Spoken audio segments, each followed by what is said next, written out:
मेरा नाम उस्मा है और मैं पेशे के लिहाज से एक नर्स हूँ। ये आज से तकरीबन 7 साल पहले की बात है, जब मैं कॉलेज में पढ़ती थी। उस वक्त मेरी उम्र 18 साल थी और मैं बेइंतहा खूबसूरत थी। लड़के तो लड़के, लड़कियां भी मेरे साथ काम करने की ख्वाहिश रखती थीं।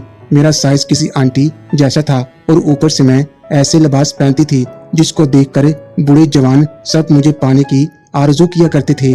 कॉलेज के दिनों में अब्बू ने मुझे स्मार्टफोन खरीद कर दिया। कुछ दिनों बाद मेरी कॉल पर एक लड़के अदनान से दोस्ती हो गई।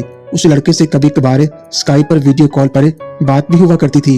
एक दिन घर वाले कहीं शादी में शिरकत के लिए चले गए, लेकिन मैं अगले दिन के इम्तिहान की वजह से रुक गई। घर वालों के जाने के थोड़ी देर बाद उस लड़के का मैसेज आया कि वो मुझसे बात करना चाहता है। मैंने सोचा थोड़ी देर बात करने में कोई हर्ज नहीं है, लिहाजा हमारी वीडियो कॉल पर बात शुरू हो गई। थोड़ी देर के बाद अदनान ने रोमांटिक होकर कहा कि वो मेरे पास होता तो मुझे किस करता। मैं उसको शटअप कहा तो हंसते हुए बोला, बनो मत, मुझे पता है कि तुम भी ऐसा चाहती हो। मैं खामोश हो गई और उस दौरान अदनान ने अपनी शर्ट उतारते हुए कहा, मुझे गर्मी लग रही है इसलिए शर्ट उतार रहा हूँ। इसी दौरान हमारी लाइट भी चली गई और मुझे गर्मी से पसीना आने लग गया। अदनान हंसते हुए बोला, तुम भी उतार दो, घर में अकेली तो हो। मैंने गुस्से से कहा, पागल हो गए हो, मैं ऐसा क्यों करूंगी। अदनान हंसकर बोला, मैं आंखें बंद कर लेता हूँ, तुम उतार लो। मैंने गुस्से में कॉल काट दी, लेकिन फिर अदनान का मैसेज आया कि वो बात करना चाहता है।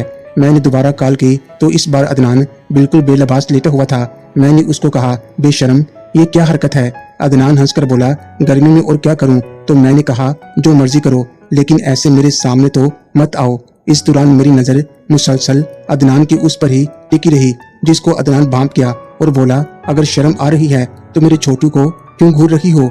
ये सुनकर मैं झिंप सी गई। अदनान जिद करते हुए बोला, चलो शाबाश, अब तुम भी उतार ही दो। मैंने झिझक कर कहा, अदनान ये सब ठीक नहीं है। तो अदनान ने आंख मारते हुए कहा, कुछ नहीं होता, ये सब हमारे दरमियान रहेगा। इस दौरान अदनान का देख देख कर मेरे अंदर कुछ कुछ होने लगा था।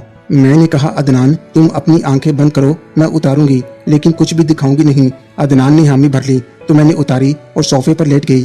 थोड़ी देर ही बात हुई थी कि मुझे एहसास हुआ कि मेरे पीछे कोई खड़ा हुआ है। मैंने पीछे मुड़कर देखा तो मेरी सांस रुक सी गई। मेरे सोफे के साइड पर मेरे अब्बू के दोस्त इम्तियाज अंकल अपना मोबाइल हाथ में पकड़े खड़े हुए थे। मैंने जल्दी से अदनान की कॉल काटी और दौड़कर वॉशरूम में घुस गई।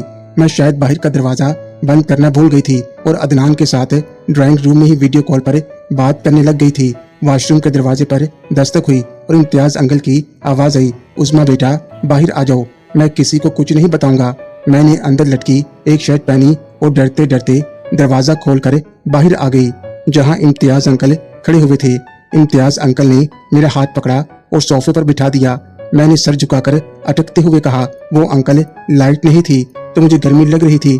इम्तियाज अंकल जुमानी अंदाज में हंसते हुए बोले, उस्मा मैं समझ सकता हूँ कि तुम्हें उस लड़के को गर्मी लग रही थी। मुझे अजीब सा लगा क्योंकि पहली बार इम्तियाज अंकल ने मुझे मेरा नाम लेकर बेटा नहीं कहा था। मैं खामोश हो गई तो इम्तियाज अंकल बोले, तुम्हारी गर्मी ने मुझे भी गर्म कर दिया है, तुम इतनी प्यारी हो, मैंने आज पहली बार गौर से देखा है। और उसके साथ ही इम्तियाज अंकल ने मेरे कंधे पर हाथ रख दिया।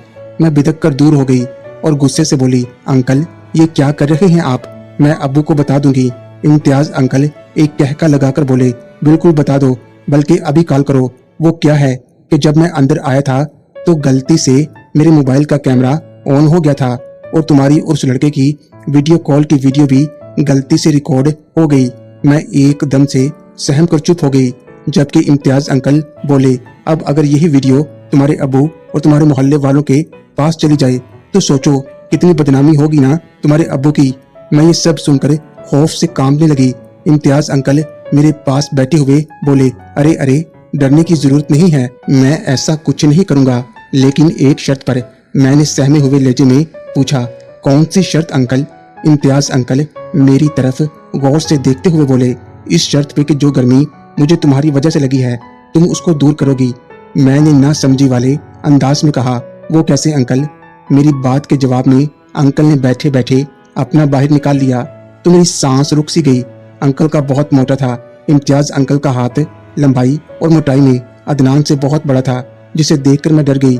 इम्तियाज अंकल मुस्कुरा कर बोले, उस्मा डरो नहीं, इसको छू कर देखो, तुम्हारा डर खत्म हो जाएगा। मैंने खौफ से हाथ अपनी गोद में छुपा लिए थे। इम्तियाज अंकल ने मेरा एक हाथ पकड़ा और उसके ऊपर रख दिया। मैंने जब थोड़ी देर तक हाथ को हरकत नहीं दी तो इम्तियाज अंकल गुस्से से बोले, चल पकड़, वरना अभी वीडियो बेचता हूँ सबको। मैं डर गई और फौरन हाथ में पकड़ लिया। इम्तियाज अंकल मुस्कुराकर बोले, शाबाश, समझदार हो। फिर इम्तियाज अंकल मेरे हाथ को पकड़कर अपने हाथ से ऊपर नीचे करने लगे और मेरे साथ लूडो खेलने लगे। वो मेरे दाने बार बार पकड़कर दबाते। 1 मिनट के बाद मुझे गर्दन पर इम्तियाज अंकल के काम का मजा आने लगा। थोड़ी देर के बाद इम्तियाज अंकल उठे और फीडर पीने लगे। मुझे इतना मजा आया कि मैं मदहोश सी हो गई और उनके सर में अपनी उंगलियां फेरने लग गई। इम्तियाज अंकल एक माहिर खिलाड़ी की तरह काम कर रहे थे। जैसे ही अंकल ने घर का काम शुरू किया, मेरी आंखों से आंसू आ गए, लेकिन इम्तियाज अंकल ने मुझे इतना कसकर पकड़ा हुआ था कि मैं हिल नहीं पा रही थी। इम्तियाज अंकल किसी माहिर खिलाड़ी की तरह घर का काम कर रहे थे। अब उनका काम करना मुझे भी अच्छा लगने लगा था और मैं भी उनका काम में साथ देने लगी थी। मैंने कहा, अंकल काम की स्पीड बढ़ाएं, घर वाले आने वाले हैं, उनके आने से पहले हमें काम खत्म करना है। इम्तियाज अंकल अपनी स्पीड दुगनी कर दी और तेज तेज काम करने लगे। अब मेरा दर्द खत्म हो चुका था। अब्बू के दोस्त जिन्होंने बचपन में मुझे गोद में खिलाया था, अब वो तेजी से मेरे घर का काम कर रहे थे। थोड़ी देर बाद काम करते हुए मेरी आंखें ऊपर को चढ़ गईं। काम की स्पीड बढ़ाने से हम जल्दी काम खत्म करके फ्री हो गए। इम्तियाज अंकल सोफे पर बैठे मुझे देखकर मुस्कुरा रहे थे। मैं सर झुकाकर सोफे पर बैठकर रोने लग गई। इम्तियाज अंकल मेरे पास आए और बोले, उस्मा, तुम मुझे गलत मत समझना, लेकिन तुम्हारी आंटी की बीमारी की वजह से मैं कितने सालों से काम नहीं किया था और आज तुम्हें देखकर खुद पर काबू नहीं रहा। ये सब तुम्हारे और मेरे दरमियान रहेगा। मुझे इम्तियाज अंकल ने तसल्ली दी, जिससे मुझे हौसला मिला और मैं नॉर्मल हो गई। उसके बाद बहुत बार जब भी मौका मिलता, इम्तियाज अंकल मेरा काम